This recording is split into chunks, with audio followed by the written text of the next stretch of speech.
Good evening, everyone, and thank you for coming to this very special evening. Tonight we have a very, very special guest, Rahima Mahmut, who is quite an amazing woman. Our title tonight is "The Plight of the Uyghurs Must Not Be Ignored." It's a subject that we, the Jews, have in common, and that's genocide. Rahima is a Uyghur singer, human rights activist, and award-winning translator of the poignant prison memoir, The Land Drenched in Tears by Sogdian Khanikachev. Her latest work includes working as a consultant translator for the ITV documentary Undercover Inside China's Digital Gulag, shown in July 2019, which won many major awards, including a BAFTA TV and an international Emmy on current affairs in 2020. Currently, she is the UK project director of the World Uyghur Congress and advisor to the Interparliamentary Alliance on China, which is IPAC, which is not our IPAC, it's a different one. Rahina will be speaking shortly and I will be asking questions. After that, we will welcome questions from you, but please write in the chat or raise your electronic arm found in the participant area. Just click once and we will find you, but please don't wave your hands as we can't always see you. Before Rahima starts talking, we're going to show a short Sky video, so please watch it carefully as it will give you plenty of questions to ask. Okay, David. Okay, ready? Fine.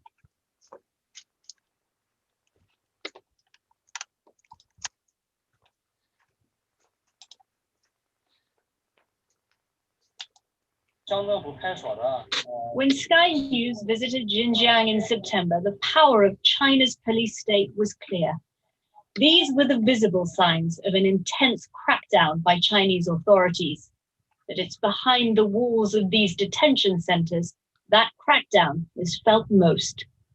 The Chinese government has sent more than 1 million Uyghurs, a Muslim minority ethnic group, to centers like this for what it calls voluntary job training.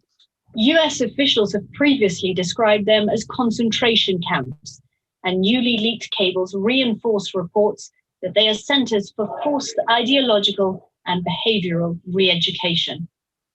What really stood out from the document is that right away, the #1 priority is to prevent those quote-unquote students from escaping.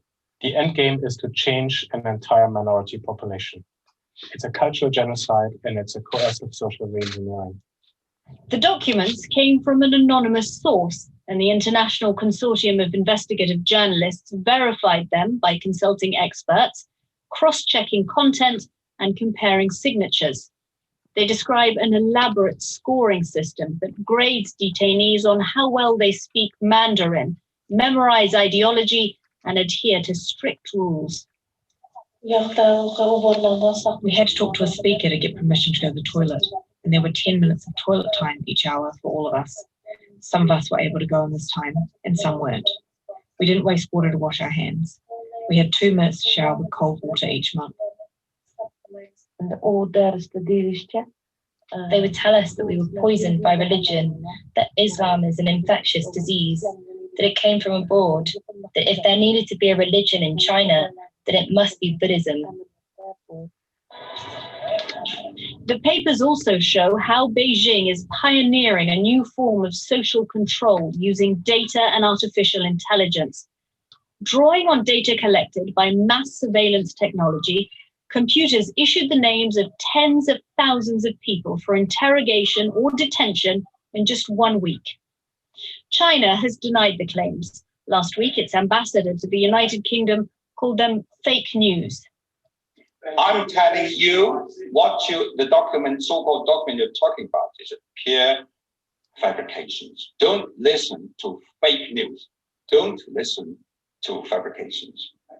A rare comment from China on the detention centers. But as more details emerge of what goes on,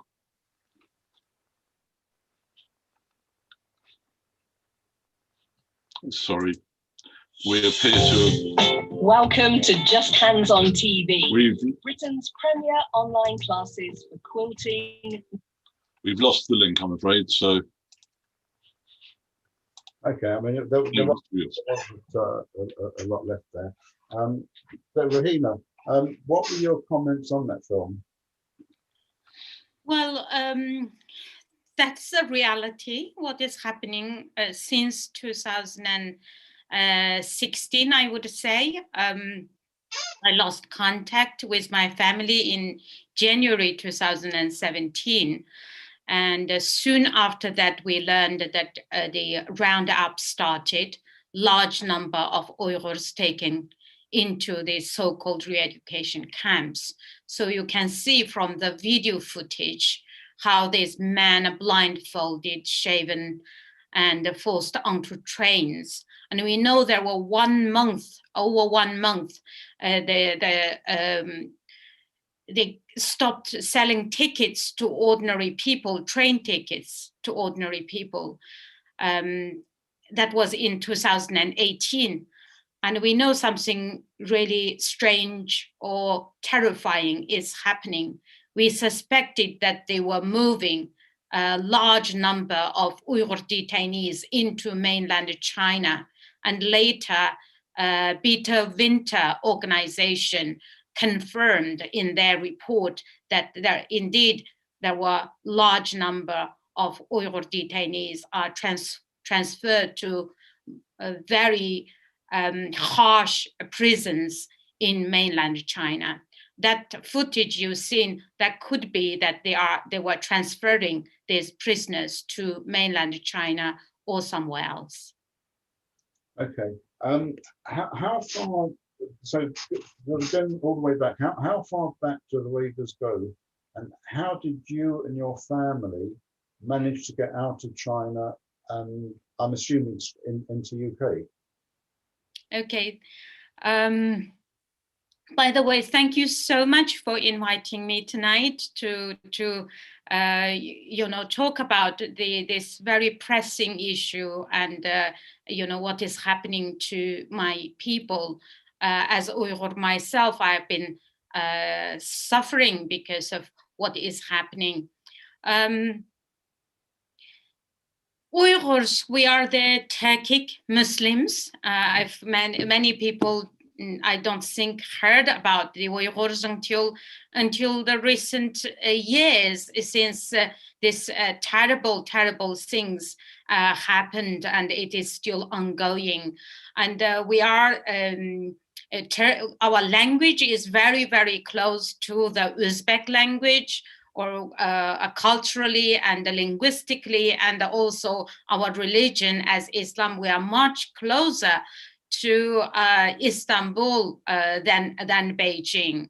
And that is, if you compare Uyghur to the Chinese, then it's just like you comparing a Turkish person and to a Chinese person. So it is a very culturally and in every way is very, very different.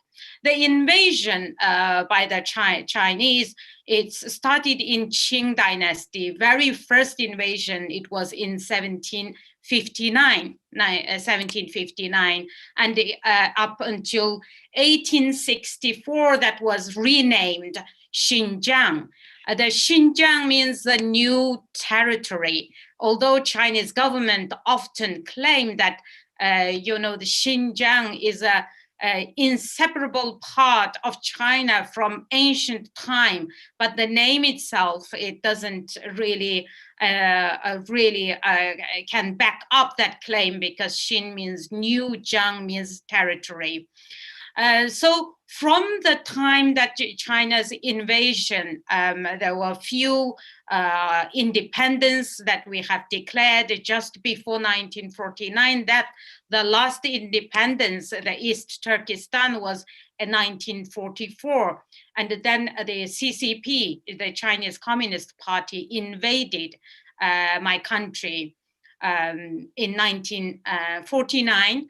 At that time, the population of the Han Chinese people were about 4 to 5%, even though it was complete occupation, but because of the population, we are the majority. So the culturally were not affected so much. But during the Cultural Revolution, and if you know about Chinese history, that it's one of the most notorious crackdown on culture and intellectuals and everywhere of life throughout China. And then the Mao died in 1976. Then the whole China had some kind of freedom in the 80s. Then 1989, the student movement, student democratic movement in Beijing, Tiananmen Square ended in June 4th massacre. I believe it was reported in the West about this massacre, June 4th, 1989. And from that time, the human rights situation in China in general, it started to become worsened. And the worst affected regions were Tibet and the Uyghurs region, where I come from, the East Turkestan, I call it. And from the 90s, early 90s, the religious crackdown started. And I witnessed the 1997, 5th of February. The anniversary is going to be 2 days, on the 5th of February. A peaceful protest by the young men, mostly young men and women in Rolja, my hometown, was crushed by military, killing over hundreds, and then aftermath arresting thousands, 4,000 to 5,000 Uyghur men and women, mostly male, were arrested.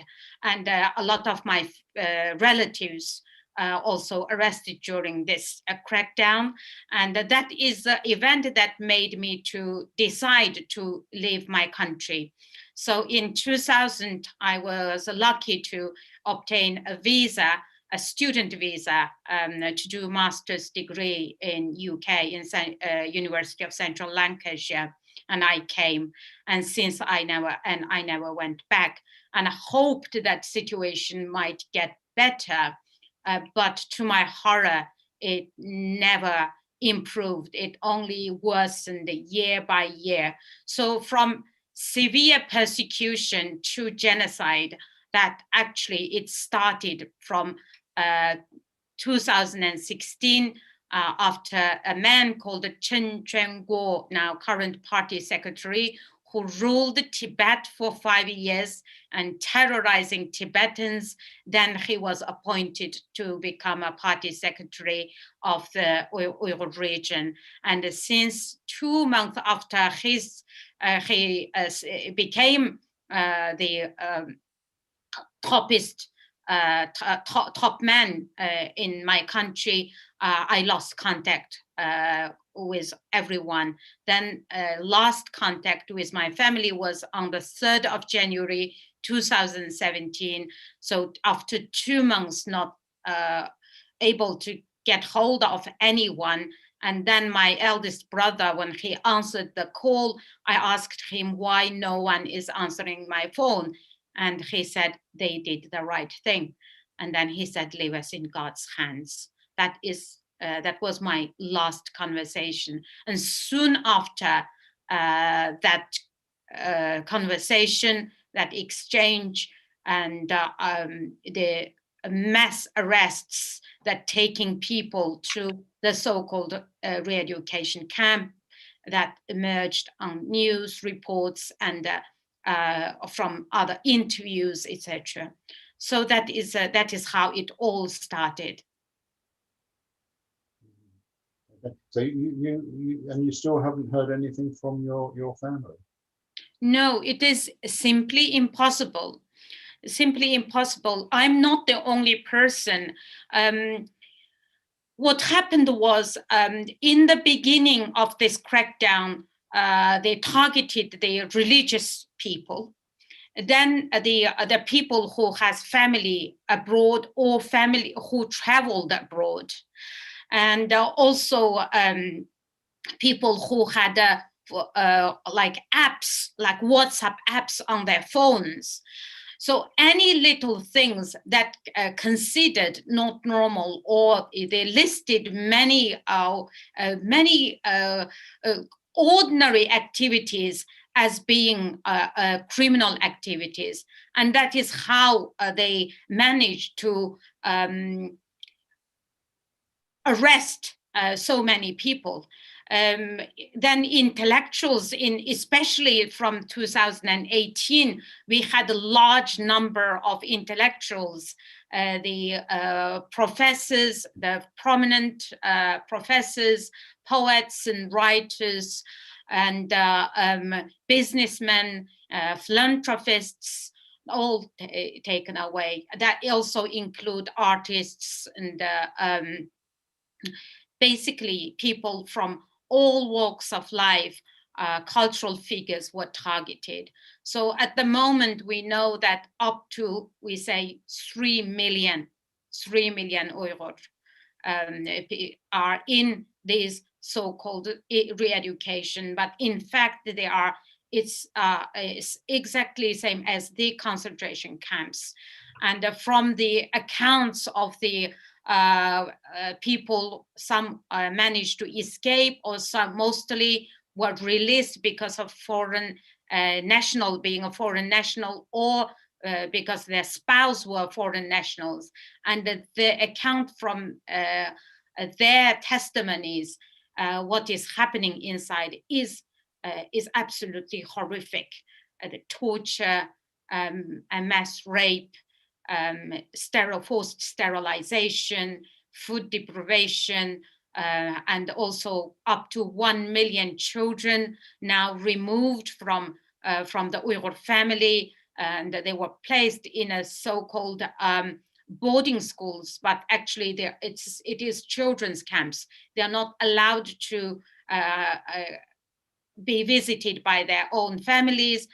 Basically, the goal is to re-engineer completely that for this young generation become Han. So they cannot speak the language. They are not allowed to have any knowledge about religion or culture. So this is, and the people who living, those who are not being taken inside, they are also living in fear because my country is now one of the biggest police state in the world. The control is done in two different power. One is manpower, surveillance, and high-tech surveillance. So camera, facial recognition. In 2016, every Uyghurs from age 12 to 60 were summoned to give the biodata, including DNA, blood, facial recognition, iris scans, and all these data were collected, and that is linked to each person's ID.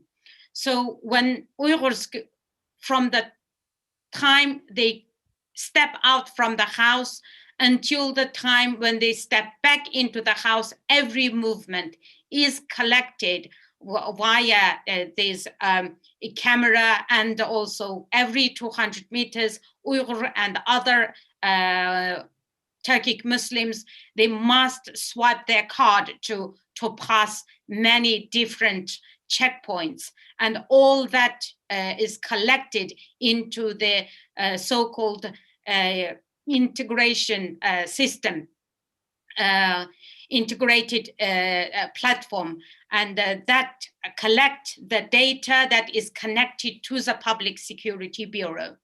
So the way how they arrest people is a computer that automatically select people's name, and then it pop out red color, yellow color and green color. So red color is deemed dangerous, yellow color deemed suspicious, and a green color is normal. So red color, they are immediately arrested and taken to camps. Yellow color, they are the suspicious ones, and sometimes they just investigate them before take them to camps.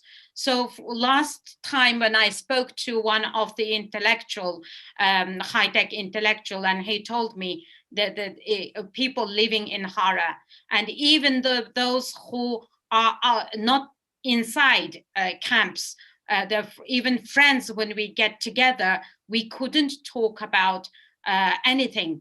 Basically, we know that either people among us, someone is watching us, or there are cameras everywhere. It's picking up everything. So it's absolutely terrible. It's that every knock on the door, it brings fright. You just think that maybe now they are here for me. So no one can claim. In the past, people think that I never said anything against the government. I'm just doing my own everyday business, so therefore I'm okay. But they said now at the moment, it's not like that, because once the computer is collecting your data and they are criminalizing the people, not because they done something wrong, but from the data they collected from their movements. And sometimes you, without knowing, you enter into some kind of areas where it is deemed to be suspicious, and that's how you get into trouble. So this is a situation at the moment. I don't know viewers today. I mean, anyone have watched BBC News last night at 11 o'clock, and then now it's all widely available on BBC service news channels, on Radio 4, and also on YouTube. I will share that later. It's absolutely horrific revelation yet about what is happening inside these so-called re-education camps. And David Lando wanted to have a... Hi, Rahima. In fact, I probably know what you're going to talk about, because there's a report from the BBC this morning about the women in the re-education camps being systematically raped, sexually abused and tortured. And it's absolutely horrific. I've read the entire article. It's a very long article, very, very interesting, but absolutely horrific. It leads me to a question, because within China there are 50 to 60 recognized ethnic minorities. The Uyghurs are generally Muslim, Sunni Muslim, as I understand. There's also a similar number in China, the Hui Muslim. Do they suffer the same persecution that the Uyghurs are suffering, or are they left alone? Because, again, from what I understand, they are more assimilated and speak Chinese. Is this a difference? Yes, absolutely right. I believe the situation, the Hui people, Hui Muslim, their situation is changing as well. They are targeted. I read some reports because most of the population live in a different region in mainland China, and I read reports about the mosques being demolished, and also the very religious Hui Muslims were targeted. But the situation of what is happening to Uyghur and the Turkic Muslims in the region, in the Uyghur region or East Turkestan, is very different. Every religious community in China are persecuted, were persecuted, and still including Christians as well. But the situation about Uyghurs, the genocidal policy, is because Uyghurs are very different, and because the Uyghurs are the historical indigenous people in East Turkestan, their historical independence that the Uyghurs had, and China always had this fear that the Uyghurs will rise up and will ask for independence. And also because of Uyghurs being Muslim, since 9/11, the Chinese government suddenly changed its narrative, saying that we are also suffering from the Islamic terrorists. Although Uyghurs' struggle is completely different. As I said, as I mentioned, from 1949 up until now, I mean, the persecution, killing, imprisoning, and forcing Uyghurs to go to labor camps were not new, nothing new. It's just the scale it became different. And the reason a lot of people ask why, first of all, as I mentioned, because we speak different language and we have very strong culture that Uyghurs doesn't want to give up that to be assimilated, to become Han. And that is the problematic part. Also, because the Uyghur region, the East Turkestan, is very wealthy. We say black and white wealth. Black is oil and gas, and white is cotton. You know, the world, 20% world cotton come from the region. 84% of China cotton come from my region. And on top of that, it's there are many different minerals and coals, and so because the region is so wealthy, rich, and also the Xi Jinping's new China dream, because they want China to become the superpower, and the One Belt, One Road initiative that it starts from the East Turkestan, the ancient heart of the Silk Road, the Kashgar, and therefore they feel that we must make sure this region to be absolutely stable, safe, and in order to make it absolutely safe is to imprisoning everyone, all these people. Therefore, in that way, then no one is left has the ability to rebel. But this is, in fact, is carrying out genocide. And so they don't want people as Uyghur to exist in China. Is this fear and hatred or racist attitude, is it just from the state and governmental, or is it from the general public? Well, you know, it's such a good question. When I, you know, before even I came here, I read about Holocaust, about how Jewish people, you know, faced persecution because it was available to, there were movies and there were books that was available. It was translated somewhere in English. And I read a lot of, you know, how Jews were targeted, especially during the Nazi era. And now when I look at it, what is happening to my people, this, the Chinese propaganda basically dehumanizing Uyghur people, it started long time ago. So if you ask ordinary Chinese people, I can tell you 90% Chinese people, what do you think about Uyghur? They will tell you they're terrorists. They are very bad people. They're very bad people because in China, all the media and the propaganda is in the hands of the CCP, one party, and we don't have voice. There's no place where we can defend ourselves, where we can tell people the truth. And if we say the truth, then we become criminal. And therefore, this is the government propaganda, that this has nothing to do with the people, Uyghur people and the Chinese people supposed to have no problems. But because of the CCP propaganda, now majority of the Chinese people actually agree with Chinese government's lines, because they don't know the truth.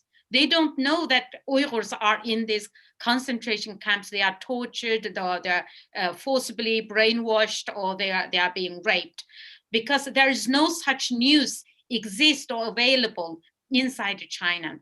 Only Chinese people outside China that they know the situation, and that there are a lot of Chinese people actually express their sympathy, and even saying that, I'm sorry. I said, it's not you. You don't need to say sorry, but I just want you to educate your people that this is happening to my people. You were talking about BBC Two, and last night, which I think is all together, there was an inter-parliamentary alliance on China, which is IPAC, which I think you're involved with. And from what I can understand, there were calls on government to investigate allegations of genocide and crimes against humanity. Was there a good response? A good action response? Well, you are talking about the genocide amendment to the trade bill. That's Lord Alton initiated this genocide amendment to the trade bill, and it was voted last night in the House of Lords, and it passed the House of Lords, I think, overwhelming majority, 180 vote extra, I think, that passed the Lords. So this, I have been campaigning people to contact their MPs and to so they can vote for this. This was tabled actually about 2 weeks ago, about a month ago, also passed the House of Lords, and sadly narrowly defeated in the House of Commons, 318 votes against 308 votes. So now it was did some adjustment, some changes, and then so last night it was in the House of Lords, it passed. Now it will be voted again in the House of Commons on the 9th of this month, next week. So the reason I am, and also all my friends and people who are supporting the Uyghur cause are passionately supporting this genocide amendment, because for the Uyghurs at the moment, although we know that the genocide is taking place from all the evidence from the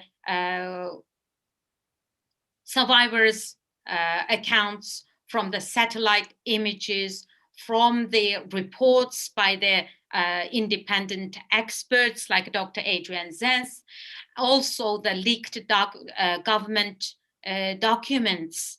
There is called China Cable, and many other documents that was leaked in 2019 in November. And last year, Kashgar list was not Karakash list was leaked. All showed how the government, the CCP, is criminalizing the Uyghurs, and also all this detention is completely against its own constitution. And for that reason, we feel that we should have a court that can make a decision, to make a determination that what is happening to the Uyghur people is genocide. But at the moment, en route is impossible. As you might know, that no any other genocide was actually tried in ICC or ICJ, because China has the veto power, and also China is not a member for the ICJ. For that reason, it's impossible that we can ask the international courts to look at the evidence. And therefore, this genocide amendment to the trade bill, it gives, if it passes, it became into law, then it gives the power of the UK court, the High Court, to determine genocide. And that's why I am very heavily involved in campaigning for this to be passed in the Commons, the next vote, which is going to be the 9th of February next week. Good. Well, let's hope so. Changing it slightly, and I know it's not quite the same, but the Palestinians don't have a country, but they do have a seat at the UN. Have you ever tried, is it possible for you to get a seat at the UN?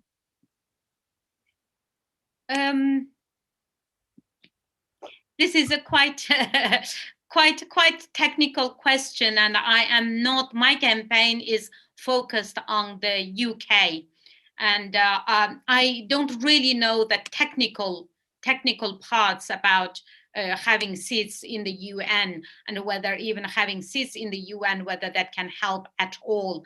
And as far as I know, my president, the World Uyghur Congress, Dolkun Isa, even just last year or year before, he was kicked out of UN building several times because of the pressure by the Chinese government. And don't forget, China has a very powerful, it's very powerful member, and they sit on the Human Rights Council, UN Human Rights Council. And so last year, when there are about over 20 countries, I believe nearly 30 countries condemned a written letter signing and to condemn China of its treatment, and also condemned the concentration camp. But China managed to assemble far more numbers of countries, including 16 Islamic countries and many other countries who depend on their economy, very heavily dependent on China. And they signed a letter supporting China and saying that China is doing the right thing. So therefore, we have no hope. At least now, there is no hope for us, through UN route, that we can achieve anything at the moment. Sorry, David, could I just ask something on there? You explained that the economy, or that you have a great deal of value in the area in Xinjiang of the black and white economy. Do the Chinese allow you to trade at arm's length, and do they allow you to retain the monies, and do you pay taxes to the Chinese, or do they confiscate and do they take the goods away? How does it operate? Are you able to make profits and make sales on your own? Well, according to the Chinese constitution, since 1955, the region was given the status as Xinjiang Uyghur Autonomous Region. So under that constitution, even language and everything, Uyghurs supposed to have better rights. But as I said, since the occupation, the Uyghurs were always treated differently, but not in the same level what is happening now. Even when I left my country, the persecution and the discrimination was very severe. I graduated from one of the top 10 university in petrochemical engineering degree. And when I returned my country with a hope that I can get my dream job, I couldn't find a job in Urumqi, but in the end, the capital city. And then I took the job in another town where I never wanted to be, but I just had no choice. But at the same time, a lot of Han Chinese students came from mainland China some didn't even have proper degree. They were already, before they arrived, they were already given jobs. So this is a kind of party policy to encourage Chinese people to come to the region in order to populate the region, because they always felt threatened that when the Uyghur and other minorities, they are the majority in the region, there is, the fear. So not every Han Chinese wanted to come to the region. Therefore, they gave them these kind of incentives, helping them to giving them loans, providing free housing, also providing job. And that was one of the reasons. And that is the root cause of this ethnic conflicts, because the Uyghurs felt that we becoming a stranger in our own land. We had many very wealthy people. I mean, it's the policy in general supposed to be the same. Supposed to be that if you are well educated, you can work, and you are still exactly same. If you are working for the government, if you're working as a teacher. When I was there, I was working at a college, so my wages were same as my other colleagues, but the way how I was treated was different. But from 2016, I mean, before that, I don't need to say, but from 2016, as I said earlier, that the targeting cultural figures, the professors, the philanthropists, wealthy people, they just overnight, they took them to prison, and their assets all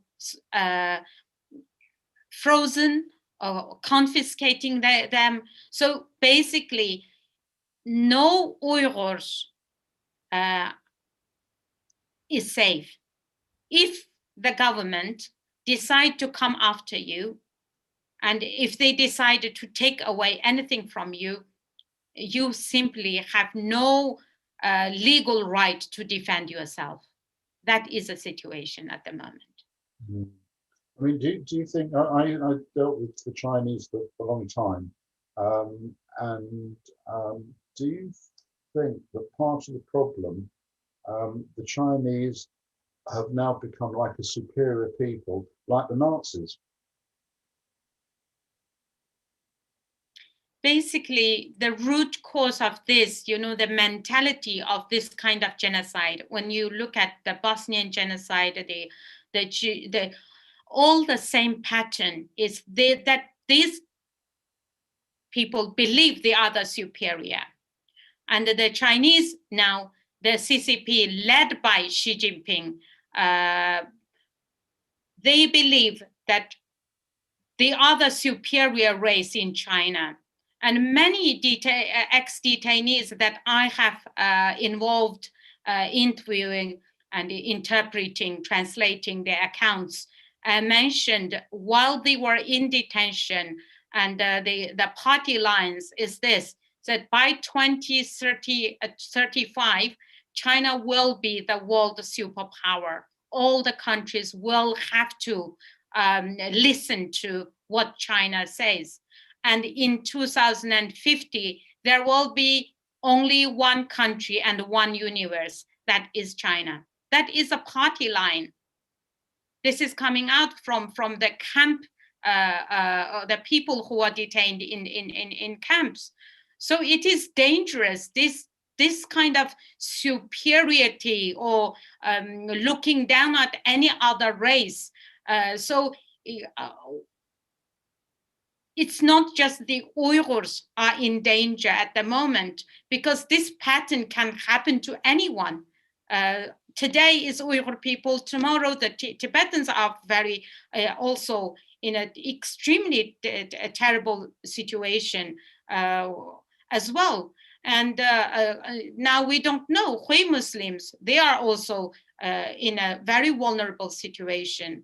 And look at many countries, for example, who are debt to China, and they are losing their own power. They have to listen to China because of the debt trap. So this is a very dangerous situation. The Chinese superiority was felt back in 1967 during the Six-Day War. There were a lot of the media had expressed, and people felt at the time, that the war between Israel and the Arabs was actually a battle between America and Russia, and China will win. And that was said back in 67. Absolutely. Absolutely. But they've been growing. China have grown over the years. They win, you know, the Olympics. You see them in sport achieving. They will become the largest economy, no question. They have. They've taken over building in Africa, in South America. They've moved into territory after territory. Ghana is one particular country which is the wealthiest in Africa, and that is all down to China. Absolutely, absolutely. And even my friends from Kazakhstan and recently told me that we completely lost our sovereignty now.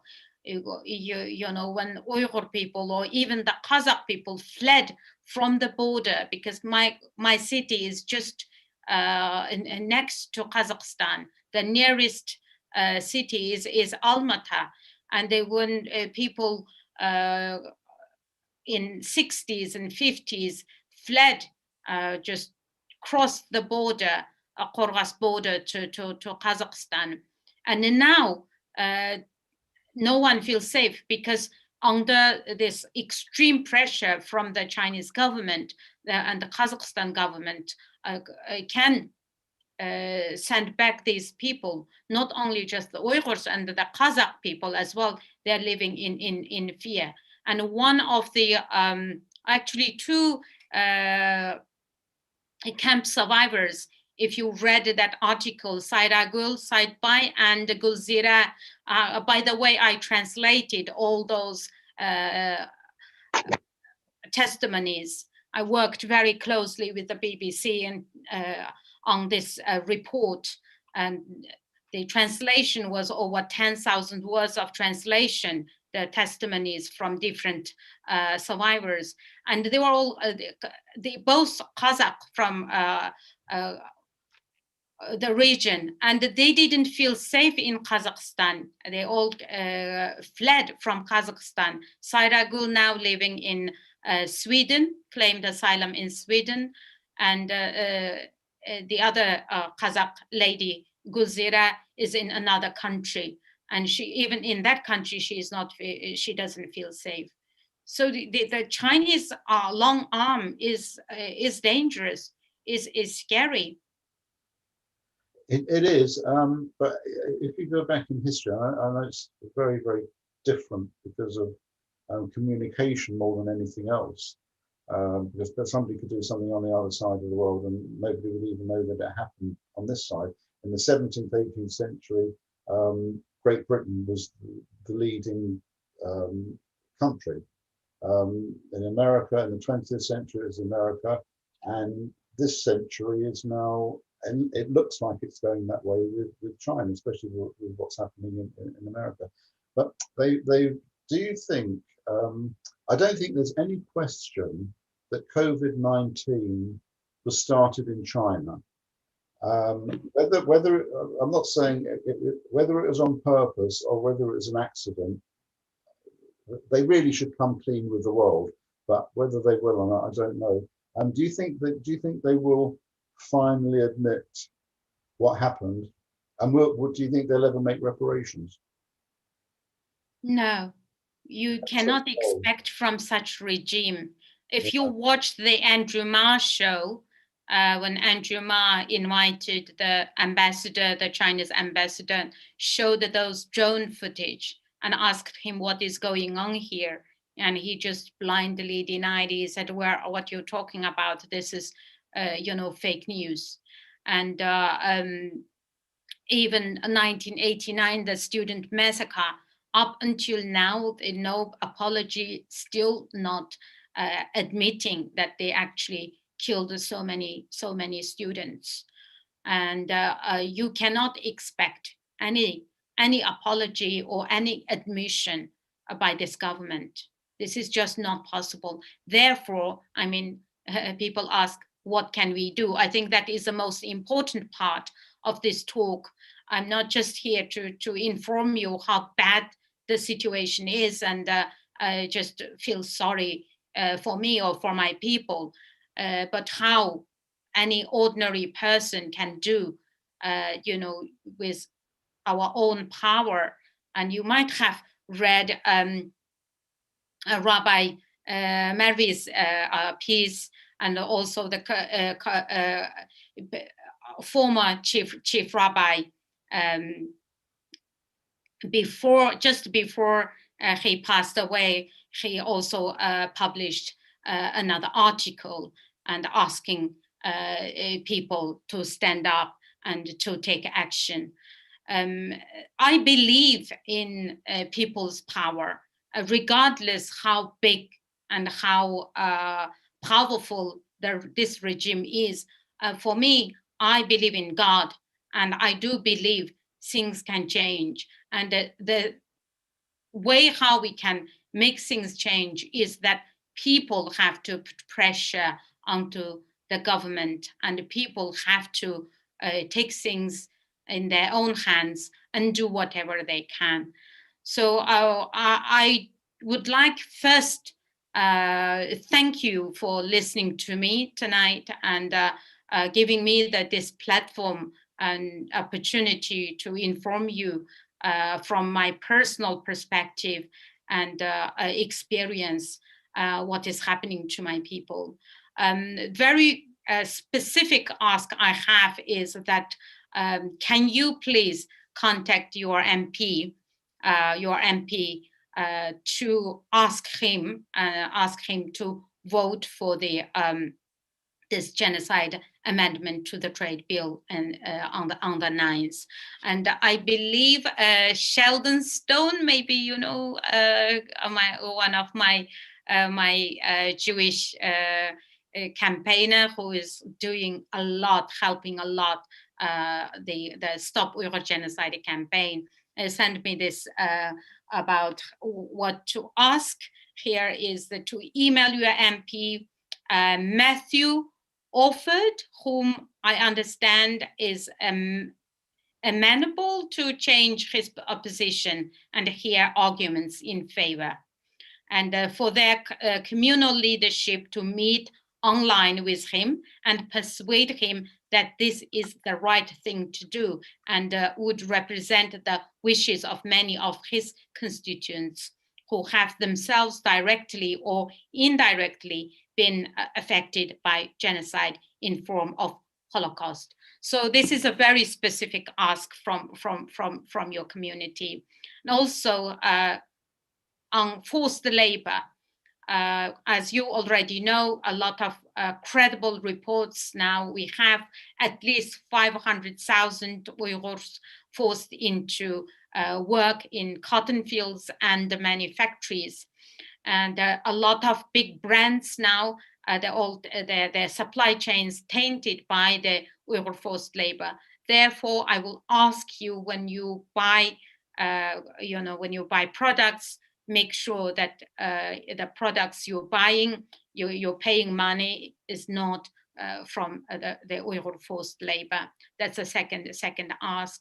And third ask, we are launching, already some launched the No Right, No Game campaign. We will be also Stop Uyghur Genocide will be launching No Genocide Game 2022. So tomorrow is going to be the 1 year, just 1 year away from the game. Winter Olympic will start in Beijing, and therefore we will be campaigning against the Beijing Winter 2022. So if you could follow me and our website, Stop Uyghur Genocide, and World Uyghur Congress websites, if you can support all the campaigns that we are doing. If we didn't believe in change, we wouldn't have started anything. And I believe in change. I believe no power can last forever, but it has to be the good people to stand up for the weak people, not stand by. And in that, you can help. Also, finally, if you feel you cannot do anything because of your personal capacity, and in many ways, we have also Stop Uyghur Genocide GoFundMe campaign, raising money to also run this campaign professionally. And therefore, I will be very happy if you could just spare little, whatever you have to donate for the Stop Uyghur Genocide GoFundMe. So that's all I can tell you, unless if you have any other questions. Is anybody? There is one. I just a very quick question from me before I go to another question, which is, how accurate of the in excess of 1.5 billion people in China, how accurate do you think the figure, David brought up COVID-19, their reported deaths are just over 4,600 people. How accurate do you believe that is? Impossible. It's just impossible. When you look at when the pandemic started in Wuhan, and Wuhan is one of the most populated region in China. And that actually happened just after during the cultural Chinese New Year. And prior to Chinese New Year, there were millions of people were traveling, because we have the migrant workers, a lot of Chinese, especially those poor farmers. They often work in building sites in different provinces, and therefore just before Chinese New Year, it's a peak travel time, and packed trains and packed places everywhere. And then we know that they have cover up the virus, and they said that there is no human-to-human transmission. And then later, when they announced that there is this outbreak, they locked down the city, and there were many citizen journalists started reporting what is happening in Wuhan, and they disappeared. Up until now, we don't know what happened to them.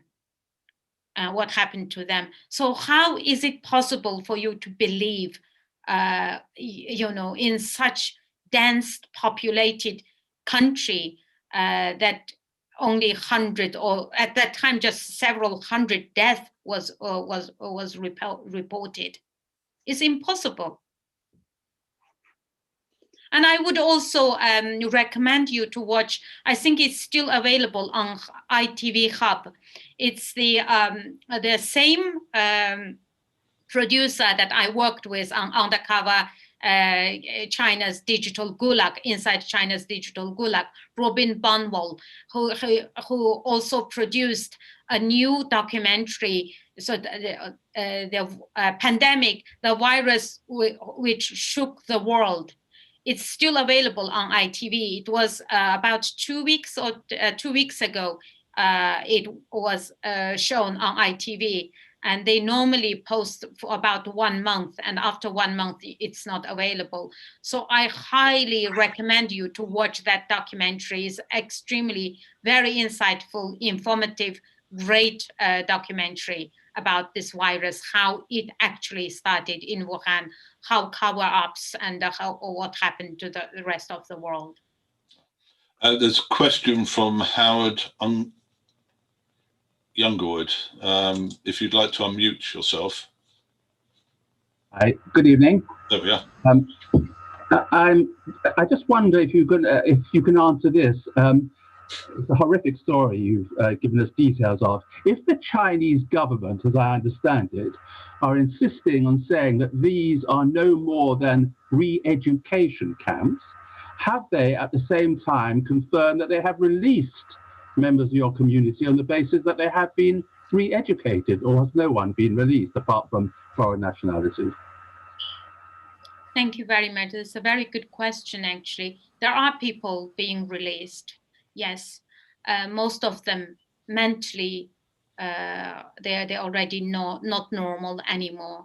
Many footages that some very brave Uyghurs they shared on TikTok, on TikTok, like flash images, because it's not allowed to share anything. But we could see the state of the person when they were released. They were just skin and bone. They're absolutely not normal anymore. And I would advise you to read like Gulbahar Khaitwaji, whose testimony was published on The Guardian about how I survived the camp. And she said very clearly, said women like us, once we've been inside, we're no longer the same. And also the very similar stories of these camp survivors never say anything. They were threatened when they agreed to release them, and one of the most important condition and terms and condition is they are not allowed to speak about what happened to them inside. Full stop. So we know that there are people released, and not at large number. But we know a lot of so-called graduates, they were moved from camp to factories and to forced into slave labor. Thank you. Somebody's asking, how would you know that products, if they're labelled? I'm just trying to read this. Can you ask, how do we know if the products are from your region? Won't it just say made in China? That's a difficult one, but I would recommend you to visit Call to Action Forced Labor, Call to Action Forced Labor campaign. It is available, and if you need that website, I can send you separately as well. And in that we have all the brands that was reported the products is tainted by the Uyghur forced labor. There are over 80 brands listed on that website. And so if you could avoid those buying products from those brands, that is also helpful. Okay, we have a question from Ziggy Reisman. Ziggy, if you'd unmute yourself. Yep, fine, lovely. Oh, there we are. I disagree with your use of the word genocide. Genocide is defined as the deliberate killing of a large group of people, especially those of a particular nation or ethnic group. What the Chinese appear to be doing to you and your people is not genocide.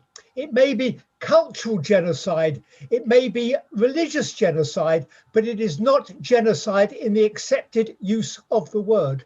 What are your comments on that? Okay, I welcome your comments. But if you watched the debate on this, I'm not an expert, I'm not an legal expert on genocide. But what is happening to the Uyghurs, there are now 10 steps or the different steps to genocide. The forced sterilization and birth control. The Uyghur birth rate is collapsed since 2018. Dr. Adrian Zenz has already did the research on this forced sterilization, analyzing the Chinese government's own publicized documents. 84% birth rate dropped during 2018, 2019. Also removing children from their families, from the group. And this is also one of the fit into one of the genocide.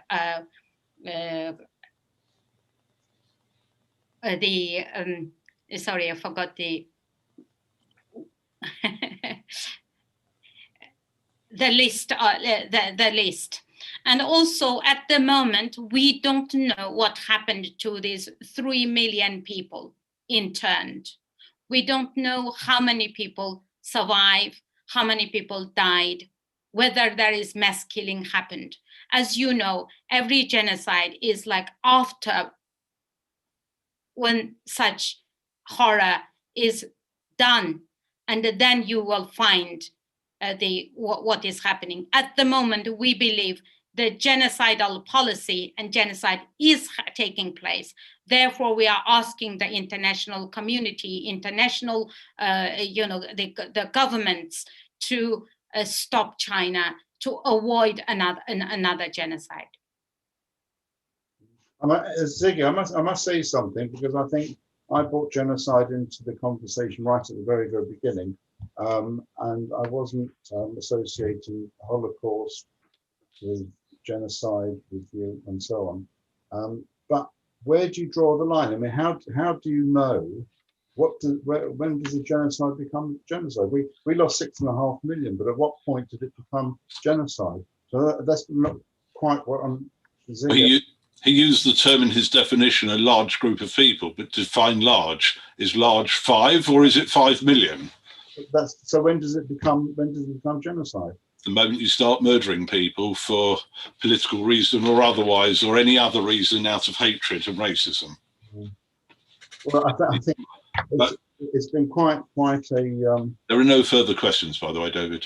Yeah. Okay. Well, I think we should start wrapping it up. I think the Rahima is probably exhausted as well.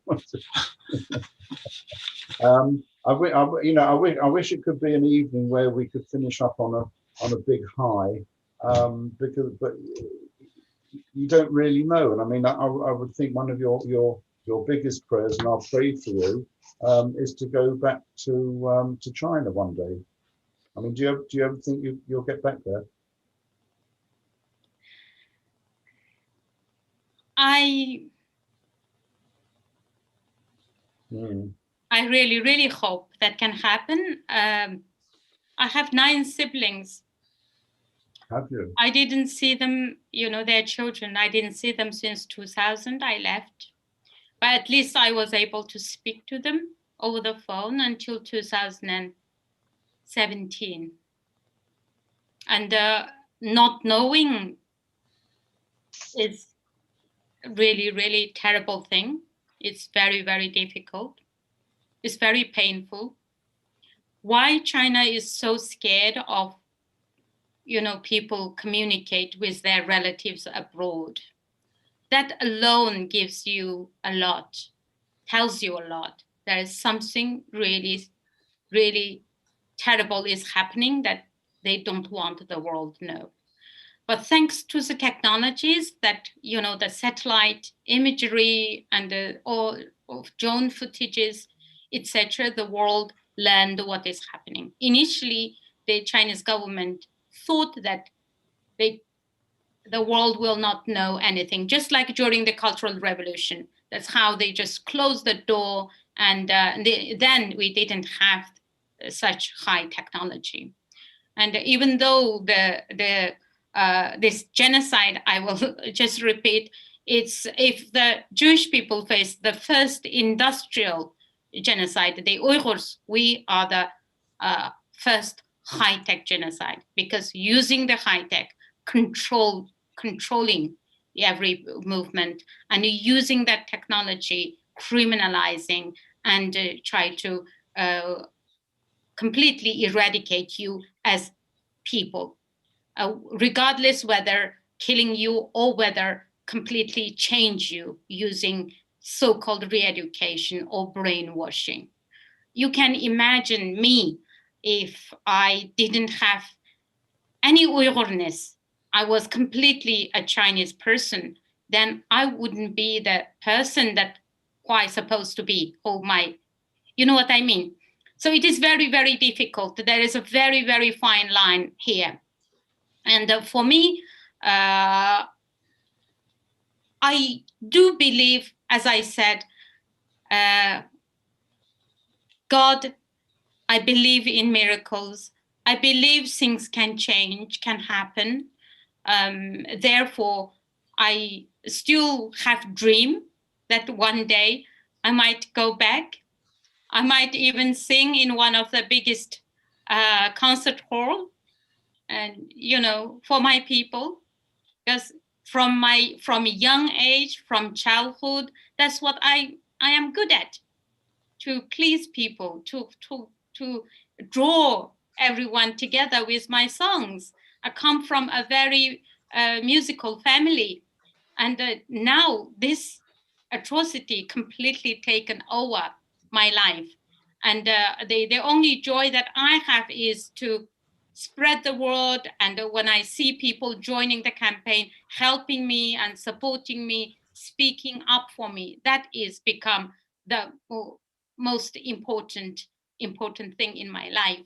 But I do believe, from the bottom of my heart, that God is watching, that we as Uyghur people, we didn't do anything wrong to deserve this treatment. And I believe the world also slowly waking up. And with the power of people, I believe my people will be free one day. And if you just look at, your own history, the Jewish people, the persecution throughout history, we had a similar, even I was reading a history book about Uyghurs during 1790 to 1864. During that period, there was a period, maybe if I remember correctly, there were 1 million Uyghurs was slaughtered at that time. So the history is always it's repeating and at different stage. But I think people has to make the change. Okay.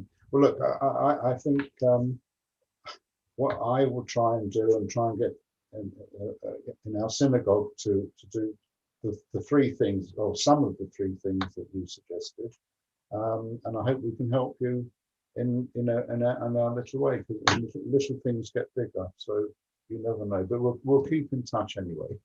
Okay, thank you so much. Thank you very much. Thank you everyone for your time. Thank you very much. David, do you want to say goodbye to everyone? Au revoir.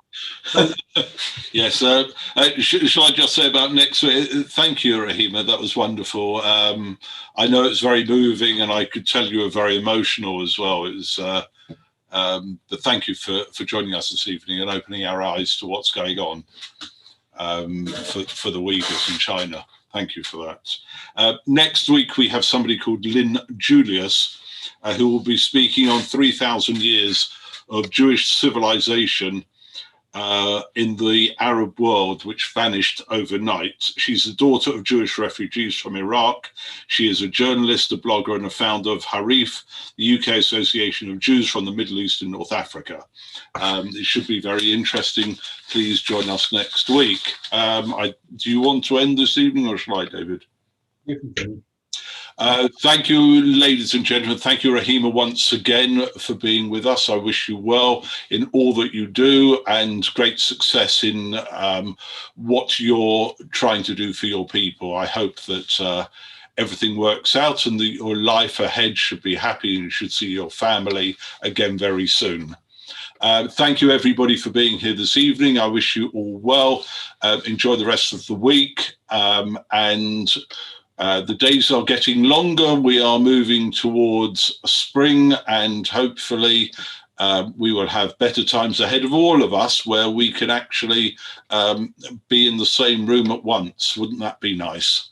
And we look forward to sharing a cup of tea, a whiskey or anything, a crisp or anything with you, that we should all be in the room together. Thank you all once again, and we look forward to seeing you next week.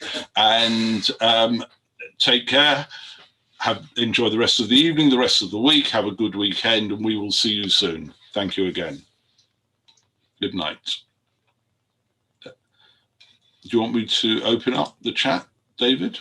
Does anybody want to have a chat? I'll unmute everybody. Yeah. No. Okay, they can unmute themselves if they so wish. Yeah, there's a few of us left. Hang on, I sent you the letter that you can send to our MP.